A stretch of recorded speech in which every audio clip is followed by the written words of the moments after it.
Грчкиот врховен суд го одби барањето на Македонското министерство за правда за екстрадиција на екстразузнавачите Горан Груевски и Никола Бошковски. Остануваат во Грција и излегуваат од притвор. Основните аргументи е помилувањето што беше дадено од страна на претседателот на Републиката. Штом еднашка е издадено помилување, то истото не може да биде повлечено и не може да престане неговата правна сила, што значи дека има директно влијание врз постапките што ги води било кој орган во кривична постапка во Република Македонија. Началникот на пета управа Груевски котираше на високо 7 место на аболицираник е претседателот Иванов во 2016 година. За тогашниот премиер во оставка Никола Груевски и шефот на тајната полиција Сашо Мијалков.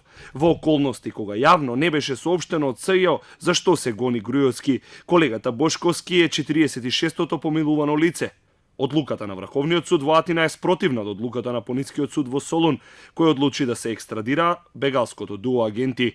Груевски и Бошковски станаа познати пак откако беа уапсени како Христо Атанасов и Неџби Хасан со лажни бугарски пасоши, зашто чекаат судот во Солун да почне да им суди. После неколку дена, односно по завршувањето на процедурата во миграцијските служби, ќе бидат слободни граѓани, односно ќе имаат право да ги користат сите граѓански права и слободи кои што му припаѓаат на еден слободен граѓанин. Оваа одлука важи само за Република Грција и тие најверојатно ќе останат во Република Грција.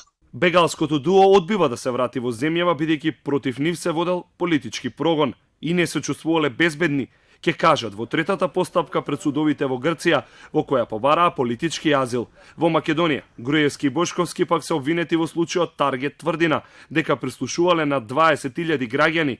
Сега Министерството за правда останува да каже како ќе ги обезбеди двајцата обвинети пред судските органи во земјава, а судот на наредното рочиште треба да одлучи дали ќе го раздвои случајот Таргет Тврдина и ќе води постапка одвоено против Сашо Мијалков, Гордана Јанкуловска и Тонија Кимовски, поранешни челници во МВР.